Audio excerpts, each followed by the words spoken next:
Hi everyone, welcome to my YouTube channel. So Science Academy, Science and Maths Academy 2024. So previous ವಿಡಿಯೋದಲ್ಲಿ ನಾವು preparatory 3ದು physics which carries 28 marks. So ಇದ್ರ ಬಗ್ಗೆ ನಾವು ಆನ್ಸರ್ಸ್ಗಳನ್ನು ನೋಡಿದ್ವಿ from question number 1 to 12. So ಈ ಒಂದು ವಿಡಿಯೋದಲ್ಲಿ ನಾವು ಪಾರ್ಟ್ ಬಿ ಕೆಮಿಸ್ಟ್ರಿ ಬಗ್ಗೆ ನೋಡೋಣ. ಪಾರ್ಟ್ ಬಿ ಕೆಮಿಸ್ಟ್ರಿನಲ್ಲಿ ಒಟ್ಟು it consists of 25 marks. Physics 28 ಮಾರ್ಕ್ಸ್ಗಿರುತ್ತೆ, ಕೆಮಿಸ್ಟ್ರಿ 25ಕ್ಕಿರುತ್ತೆ, ಮತ್ತು ಬಯಾಲಜಿ ಬಂದು 27 ಮಾರ್ಕ್ಸ್ಗಿರುತ್ತೆ. ಈಗ 13th ಕ್ವಶನ್ ನೋಡೋಣ. ಕೆಮಿಸ್ಟ್ರಿನಲ್ಲಿ ಅಪ್ ಟು 1 to 12 ಫಿಸಿಕ್ಸಲ್ಲಿ ನೋಡಿದ್ದೀವಿ. ಕೆಮಿಸ್ಟ್ರಿನಲ್ಲಿ 13th ಕ್ವಶನ್ನು 13th, 14th, 15 ಮೂರು ಕೂಡ MCQ. A compound that reacts with an acid and a base to produce salt and water. ಇಲ್ಲಿ 4 ಆಪ್ಷನ್ ಕೊಟ್ಟಿದ್ದಾನೆ. 4 ಕೂಡ oxide: aluminium oxide, copper oxide, iron oxide, sodium oxide ಅಂತ ಕೊಟ್ಟಿದ್ದಾನೆ. ಹಾಗಾದರೆ ಈ 4ರಲ್ಲಿ ಇದು ಈ ಕ್ವಶನ್ ಏನಪ್ಪ ಅಂದರೆ it is an amphoteric oxide. ಹಂಗಂದ್ರೆ ಏನು? Amphoteric oxide is a metallic oxide which reacts with both acid and base to form salt and water. Acid ಜೊತೆನೂ ರಿಯಾಕ್ಟ್ ಆಗುತ್ತೆ, ಬೇಸ್ ಜೊತೆನೂ ರಿಯಾಕ್ಟ್ ಆಗುತ್ತೆ, it form salt and water. ಹಾಗಾದ್ರೆ ಈ 4 ಆಪ್ಷನ್ನಲ್ಲಿ option A aluminium oxide it is correct answer. ಯಾಕೆಂದರೆ aluminium oxide is a metallic oxide which reacts with both acid and base to form salt and water. So 13th option A. ಇನ್ನು 14th ಕ್ವಶನಿಗೆ ಬರೋಣ. Compound that forms by the reaction between carboxylic acid and alcohol ಅಂತ ಕೇಳಿಯಾನೆ. ಹಾಗಾದರೆ carboxylic acid alcohol react ಆದಾಗ ಏನಾಗುತ್ತೆ? It is nothing but esterification. ಹಾಗಾದರೆ ಎಸ್ಟರಿಫಿಕೇಷನಲ್ಲಿ ಏನಾಗುತ್ತೆ? ಎಸ್ಟರ್ ಫಾರ್ಮೇಷನ್ ಆಗುತ್ತೆ.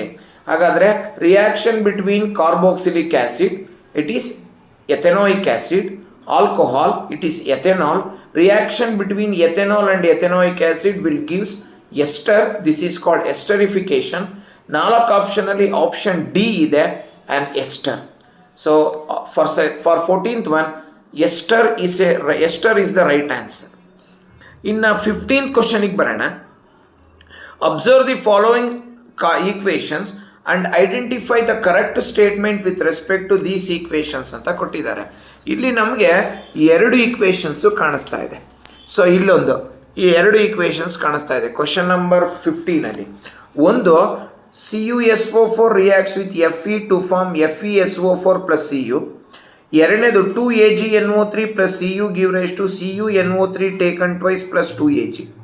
ಸೊ ಮೊದಲನೇ ಈಕ್ವೇಷನ್ ನೋಡೋದಾದರೆ ಐರನ್ನು ಕಾಪರ್ನ ಡಿಸ್ಪ್ಲೇಸ್ ಮಾಡಿದೆ, ಅಂದರೆ ಅರ್ಥ iron is more reactive than copper ಅಂತ. ಎರಡನೇದರಲ್ಲಿ ಕಾಪರು ಸಿಲ್ವರ್ನ ಡಿಸ್ಪ್ಲೇಸ್ ಮಾಡಿದೆ, ಹಾಗಾದರೆ copper is more reactive than silver ಅಂತ.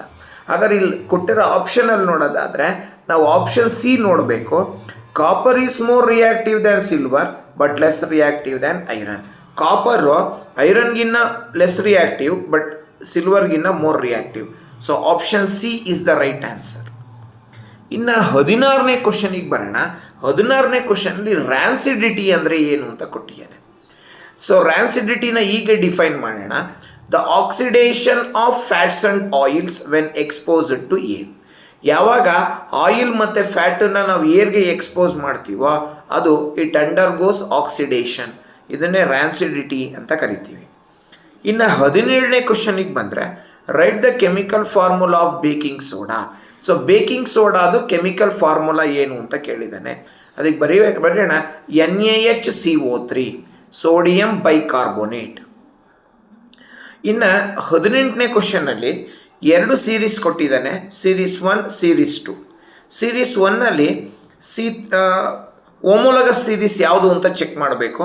ಈ 2ರಲ್ಲಿ ಓಮೋಲಗಸ್ ಸೀರೀಸ್ ಅಂತ ಬಂದಾಗ ನಮ್ಮ ಮೈಂಡಿಗೆ ಬರಬೇಕು ಓಮೋಲಗಸ್ ಸೀರೀಸ್ ಅಂದರೆ difference between the successive member should be CH2 R difference between the successive member should be 14 units. ಇದಕ್ಕೆ ಸಕ್ಸಸಿವ್ ಇದು. ಹಾಗಾದ್ರೆ ಇವರಿಬ್ಬರ ನಡುವೆ ಡಿಫ್ರೆನ್ಸು ಇಲ್ಲ ಬಾಂಡ್ CH2 ಇರಬೇಕು, ಇಲ್ಲ ಇವರಿಬ್ಬರ ನಡುವೆ ಡಿಫ್ರೆನ್ಸು 14 ಯೂನಿಟ್ಸ್ ಇರಬೇಕು. ಸೊ ಹಾಗಾದರೆ 18th ಕ್ವಶನ್ನಲ್ಲಿ series 1 it is homologous series. So for 18th one, series 1 is the right answer. ಇನ್ನು 19th ಕ್ವಶನ್, ಇಲ್ಲಿಗೆ 3 MCQ ಮುಗೀತು, 3 1 ಮಾರ್ಕ್ಸಿಂದ ಮುಗೀತು. ಈಗ 2 ಮಾರ್ಕ್ಸಿಗೆ ಬರೋಣ. 2 ಮಾರ್ಕ್ಸಲ್ಲಿ 3 ಕ್ವಶನ್ ಇರುತ್ತೆ, ಹಾಗಾದರೆ 6 ಮಾರ್ಕ್ಸ್ ಅಲಾಟ್ ಆಗಿರುತ್ತೆ. ಹಾಗಾದರೆ ಏನು ಕ್ಯಾಟಿನೇಷನ್ ಅಂದರೆ ಏನು ಅಂತ ಕೇಳಿದ್ದಾರೆ 1ನೇ ಕ್ವಶನ್ನು. ಅದರೊಳಗೆ ಸಬ್ ಕ್ವಶನ್ ಕೇಳಿದ್ದಾನೆ, ನೇಮ್ ದ ಸಿಂಪ್ಲೆಸ್ಟ್ ಹೈಡ್ರೋಕಾರ್ಬನ್ ಯಾವುದು ಅಂತ ಕೇಳಿ. ಹಾಗಾದರೆ ಕ್ಯಾಟಿನೇಷನ್ ಅಂದ್ರೇನು? The self linking property of carbon with carbon or with other atoms in the form of chain. ಇದನ್ನೇ ಕ್ಯಾಟಿನೇಷನ್ ಅಂತ ಕರಿತೀವಿ ನಾವು. ಚೈನ್ ಅಂತ ಬಂದರೆ 3 ಚೈನ್ ನೋಡ್ತೀವಿ, straight chain, branched chain, closed chain. ಇನ್ನು ಅದರೊಳಗಡೆ ಸಬ್ ಕ್ವಶನ್ನು ನೇಮ್ ದ ಸಿಂಪ್ಲೆಸ್ಟ್ ಹೈಡ್ರೋಕಾರ್ಬನ್ ಅಂತ ಕೇಳಿಯೇನೆ.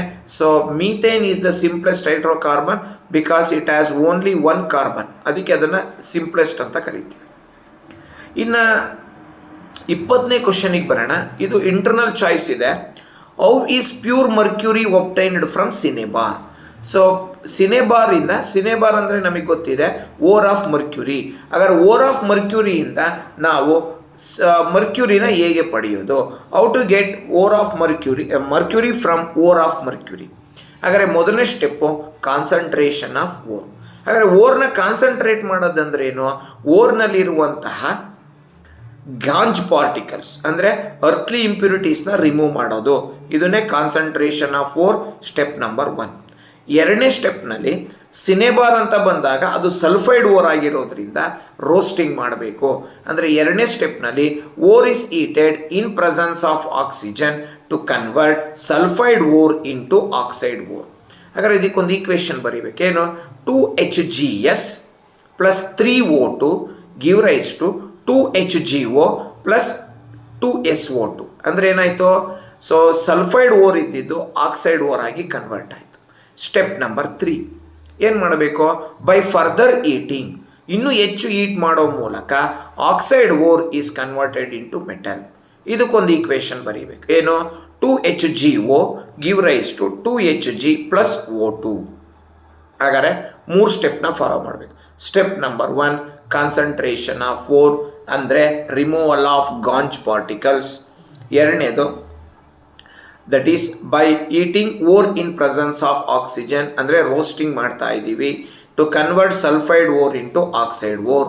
Step number 3 by converting that is by further heating oxide ore is converted into metal. 3 ಸ್ಟೆಪ್ಪನ್ನು ಫಾಲೋ ಮಾಡಬೇಕು. 2 ಈಕ್ವೇಷನ್ ಬರೀಬೇಕು. ಇದಕ್ಕೆ ಒಂದು ಇಂಟರ್ನಲ್ ಚಾಯ್ಸ್ ಕ್ವಶನ್ ಇದೆ. Why fire does not catch up when calcium reacts with water. So ಇದು ಈಗ calcium, ಈ ಕ್ಯಾಲ್ಶಿಯಮ್ನ ತಗೊಂಡೋಗಿ ನಾನು ನೀರಿಗೆ ಹಾಕ್ತೀನಿ, ಯಾಕೆ ಫೈರ್ನ ಕ್ಯಾಚ್ ಮಾಡಲ್ಲ? ಯಾಕೆ ಅಂದರೆ ಕ್ಯಾಲ್ಶಿಯಮ್ನ ನಾವು ನೀರಿಗೆ ಹಾಕಿದಾಗ it is not highly exothermic, ಅಂದರೆ ಹೆಚ್ಚು ಹೀಟ್ ರಿಲೀಸ್ ಆಗೋದಿಲ್ಲ. ಹೆಚ್ಚು ಯಾವಾಗ ಹೀಟ್ ರಿಲೀಸ್ ಆಗೋದಿಲ್ವೋ ಅದು ಹೈಡ್ರೋಜನ್ನ ಬರ್ನ್ ಮಾಡೋದಿಲ್ಲ. ಹೈಡ್ರೋಜನ್ ಬರ್ನ್ ಆಗಿದ್ದಿದ್ರೆ ಫೈರ್ ಕ್ಯಾಚ್ ಆಗೋದು. ಹೈಡ್ರೋಜನ್ ಬರ್ನ್ ಆಗುವಷ್ಟು ಹೀಟು ರಿಲೀಸ್ ಆಗ್ತಾ ಇಲ್ಲ. ಅದಕ್ಕೊಂದು ಈಕ್ವೇಷನ್ ಬರೀಬೇಕು. CA ಫಸ್ಟು ಕ್ಯಾಲ್ಶಿಯಮ್ ಅಂತ ಹೇಳಿ, CA plus 2H2O give rise to CaOH taken twice plus H2 liberated. ಅಂದರೆ ಅರ್ಥ ಏನಾಯಿತು? ಹೈಡ್ರೋಜನ್ ಬರ್ನ್ ಆಗೋದಿಲ್ಲ. ಯಾಕೆ ಅಂದರೆ ಹೈಡ್ರೋಜನ್ ಬರ್ನ್ ಆಗೋಷ್ಟು ಹೀಟು ರಿಲೀಸ್ ಆಗೋದಿಲ್ಲ. ಆದ್ದರಿಂದ ಕ್ಯಾಲ್ಶಿಯಮ್ಮು ಹೈಡ್ರೋಜನ್ಗೆ ಸ್ಟಿಕ್ ಆಗಿ calcium will floats on water. ಇದನ್ನು ಬರೀಬೇಕು. ಇನ್ನು 21ನೇ ಕ್ವಶನಿಗೆ ಬರೋಣ. Analyse the activity. ಸೊ ಇಲ್ಲೊಂದು ಆ್ಯಕ್ಟಿವಿಟಿ ಕೊಟ್ಟಿದ್ದಾನೆ. ಇಲ್ಲೇನು ಮಾಡ್ತಾ ಇದ್ದಾರೆ ಈ ಆ್ಯಕ್ಟಿವಿಟಿನಲ್ಲಿ ಅಂದರೆ ಫೆರಸ್ ಸಲ್ಫೇಟ್ನ ಹೀಟ್ ಮಾಡ್ತಾ ಇದ್ದೀವಿ. So analyse the activity depicted in the figure given below. In this activity, when ferrous sulfate crystals are heated, does the color and crystalline nature of it remain same or not? Support your answer ಅಂತ ಕೇಳಿಯೇನೆ. So ಅದು crystalline ಫಾರ್ಮಲ್ಲಿ ಇರೋದಿಲ್ಲ. ಯಾಕೆಂದರೆ ferrous ಸಲ್ಫೇಟ್ನ heat ಮಾಡ್ತಾ ಇದ್ದೀವಿ ಅಂದರೆ thermal decomposition ಆಗ್ತಾ ಇದೆ. ಹಾಗಾದರೆ ಥರ್ಮಲ್ ಡಿಕಾಂಪೋಸಿಷನ್ ಆದಾಗ ಫೆರಸ್ ಸಲ್ಫೇಟು ತನ್ನ ಸುತ್ತ ಇರುವಂತಹ 7 water ಮಾಲಿಕ್ಯೂಲ್ಸ್ನ ಕಳ್ಕೊಳುತ್ತೆ. It loses water molecules and hence its color changes to green, from green to brown. ಹಾಗಾದರೆ green ferrous sulphate, brown ferric oxide ಆಗಿ ಕನ್ವರ್ಟ್ ಆಗುತ್ತೆ. ಇನ್ನು ಕ್ರಿಸ್ಟಲೈನ್ ಆಗಿ ಉಳಿಯುತ್ತಾ? ಇಲ್ಲ.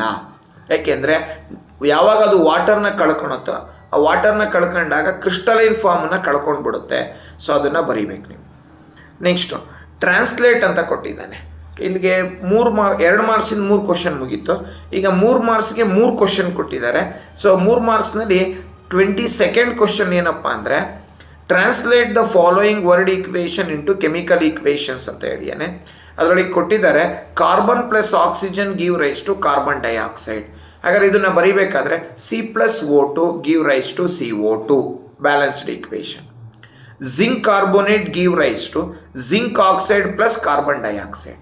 ಹಾಗಾದ್ರೆ ಇದನ್ನು ಬರೀಬೇಕಾದ್ರೆ ZnCO3 give rise to Zn plus CO2 ZnO plus CO2.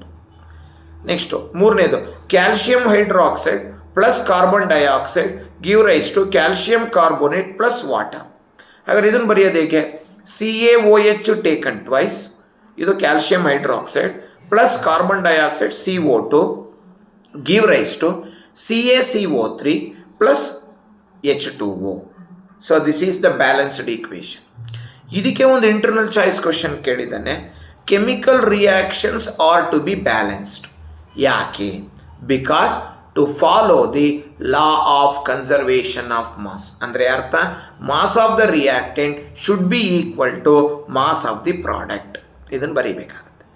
Next, which are the observation that help us to determine that chemical reaction as taken place. So chemical reaction ನಡೆದಿದೆ ಅಂತ ನಮ್ಗೆ ಹೇಗೆ ಗೊತ್ತಾಗುತ್ತೆ?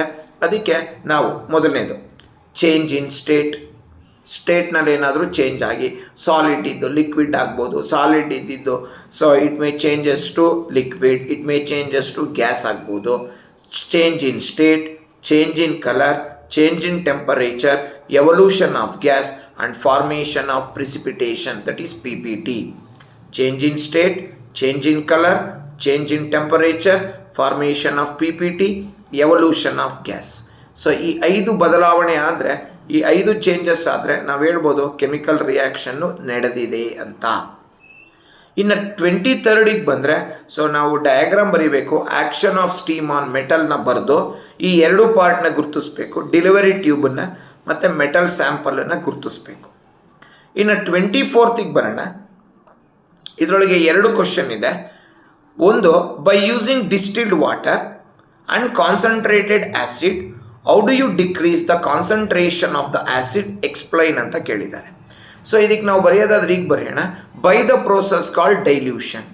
ಸೊ ಡೈಲ್ಯೂಷನ್ ಅನ್ನೋ ಪ್ರೋಸೆಸ್ನ ಮೂಲಕ concentrated ಆ್ಯಸಿಡ್ಡಿನ ಕಾನ್ಸಂಟ್ರೇಷನ್ನ ಕಡಿಮೆ ಮಾಡ್ತಾ ಇದ್ದೀವಿ.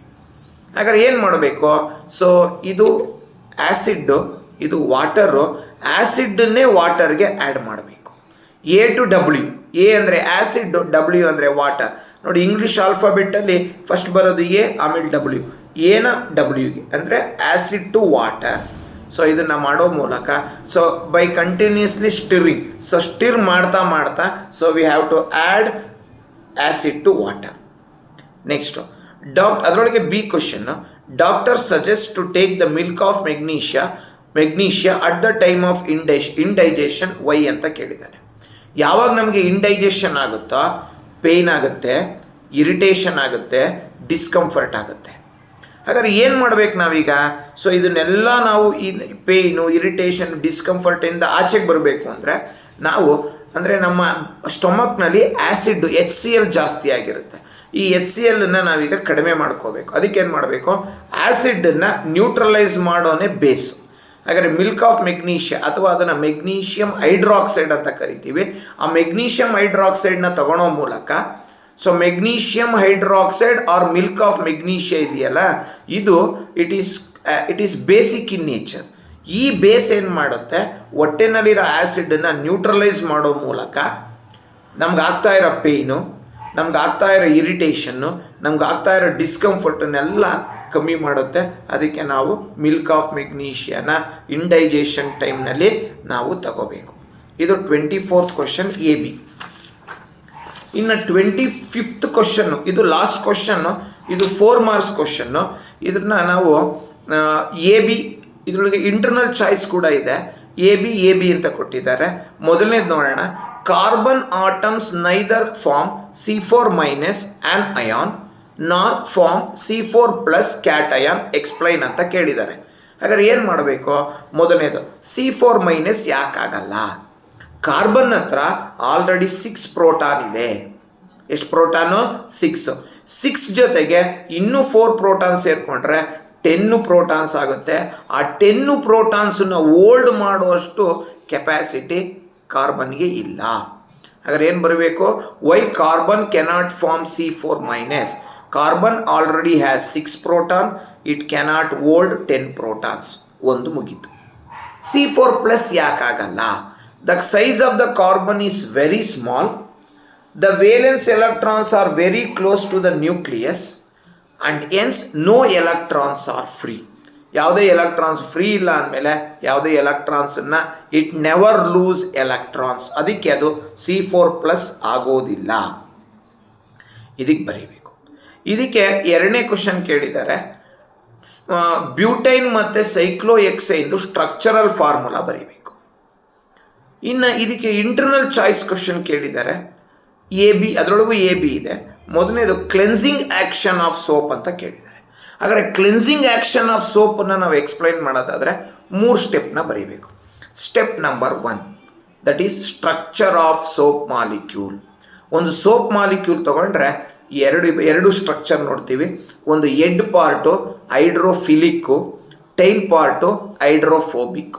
ಎಡ್ಡಿಗೆ ನೀರನ್ನು ಕಂಡ್ರೆ ಇಷ್ಟ, ಟೈಲ್ಗೆ ನೀರನ್ನು ಕಂಡ್ರೆ ಭಯ. ಸೊ ಒಂದು head part hydrophilic, tail part hydrophobic. ಇದು ಫಸ್ಟು ಸ್ಟ್ರಕ್ಚರ್ ಆಫ್ ಸೋಪ್ ಮಾಲಿಕ್ಯೂಲ್ಸ್ನ ಬರೀಬೇಕು. ಈಗ ನಾವು ಅಂದ್ಕೊಳ್ಳೋಣ, ಸೊ ಇದೇ ಬಟ್ಟೆ, ಈಗ ನಾನು ಇದು ಸೋಪ್ ತೊಗೊಂಡಿದ್ದೀನಿ. ಈಗ ಎರಡನೇ ಸ್ಟೆಪ್ನಲ್ಲಿ rub the clothes with soap. So ಸೋಪ್ನ ತಗೊಂಡು ಕ್ಲೋತ್ಸ್ಗೆ ರಬ್ ಮಾಡ್ತಾ ಇದ್ದೀನಿ. ಯಾವಾಗ ರಬ್ ಮಾಡ್ತೀನೋ ಆವಾಗ ಸೊ ಡರ್ಟ್ ಎಲ್ಲಿರುತ್ತೋ ಆ ಡರ್ಟಿನ ಸುತ್ತ ಸೋಪ್ ಮಾಲಿಕ್ಯೂಲ್ಸ್ಗಳು ಕ್ಲಸ್ಟರ್ ರೀತಿಯಲ್ಲಿ ಅರೇಂಜ್ ಆಗುತ್ತೆ. ಅಂದರೆ ಗುಂಪಿನಲ್ಲಿ ಅರೇಂಜ್ ಆಗುತ್ತೆ ಸೋಪ್ ಮಾಲಿಕ್ಯೂಲ್. ಇದು ಡರ್ಟ್ ಅಂದರೆ ಈ ಡರ್ಟಿನ ಸುತ್ತ ಸೋಪ್ ಮಾಲಿಕ್ಯೂಲ್ಸ್ಗಳು ಅರೇಂಜ್ ಆಗುತ್ತೆ. ಇದನ್ನೇ this cluster of soap molecules is called micelle. ಹಾಗಾದರೆ ಎರಡನೇ ಸ್ಟೆಪ್ನಲ್ಲಿ so when we rub the clothes with soap around the dirt the soap molecules are arranged in the form of clusters and those clusters are called as micelle. ಇದನ್ನು ಬರೀಬೇಕು. Step number 2. Step number 3 ಏನು ಮಾಡಬೇಕು? ಇದು clothes, ಇದನ್ನು ನಾನೀಗ ನೀರಿನಲ್ಲಿ ಜಾಲಿಸ್ತಾ ಇದ್ದೀನಿ. When we rinse the clothes with water ಏನು ಮಾಡುತ್ತೆ? ಎಡ್ಡನ್ನು ಪುಲ್ ಮಾಡುತ್ತೆ. ಎಡ್ ಏನು ಮಾಡುತ್ತೆ? ಟೈಲ್ನ ಪುಲ್ ಮಾಡುತ್ತೆ. ಟೈಲ್ ಏನು ಮಾಡುತ್ತೆ? ಡರ್ಟನ್ನು ಪುಲ್ ಮಾಡುತ್ತೆ. ಹಾಗಾದರೆ ಬಟ್ಟೆಯಿಂದ ಏನು ಆಚೆಗೆ ಬರ್ತಾ ಇದೆ? ಡರ್ಟು. ಬಟ್ಟೆಯಿಂದ ಡರ್ಟ್ ಆಚೆಗೆ ಬಂತು ಅಂದಮೇಲೆ ಬಟ್ಟೆ ಏನಾಯಿತು? ಕ್ಲೀನ್ ಆಯಿತು. ಈ 3 ಸ್ಟೆಪ್ಪನ್ನು ಬರೀಬೇಕು. ಇದರೊಳಗೆ ಬಿ ಕ್ವಶನ್ ಕೇಳಿದ್ದಾರೆ. ಏನಪ್ಪ ಅಂದರೆ ಡಿಫ್ರೆನ್ಸ್ ಬಿಟ್ವೀನ್ ಸ್ಯಾಚುರೇಟೆಡ್ ಅನ್ಸ್ಯಾಚುರೇಟೆಡ್ ಅಂತ ಕೇಳಿದ್ದಾರೆ. ಹಾಗಾದರೆ ಡಿಫ್ರೆನ್ಸ್ ಬರೆಯೋದಾದರೆ saturated it has single bond, unsaturated it has double or triple bond, saturated less reactive, unsaturated more reactive, saturated undergoes substitution reaction, then unsaturated it undergoes addition reaction, saturated it burns with blue flame, unsaturated it burns with yellow sooty flame. So ಈ ರೀತಿ ನಾವು chemistry ಪಾರ್ಟನ್ನು for 25 ಮಾರ್ಕ್ಸನ್ನು ಈ ವಿಡಿಯೋದಲ್ಲಿ ನಾವು answer ಮಾಡಿದ್ದೀವಿ. ಮತ್ತೊಂದು ವಿಡಿಯೋದಲ್ಲಿ PP3ದು biology ಪಾರ್ಟನ್ನು ನೋಡೋಣ. ಅಲ್ಲಿವರೆಗೂ thanks for everyone for watching my YouTube channel. ನಿಮ್ಮೆಲ್ಲರ ಎನ್ಕರೇಜ್ಮೆಂಟ್ ಹೀಗೆ ಇರಲಿ. Thanks for everyone once again for watching my science maths academy 2024 YouTube channel. ನಿಮ್ಮ ಎನ್ಕರೇಜ್ಮೆಂಟ್ ಹೀಗೆ ಇರಲಿ. Thank you very much.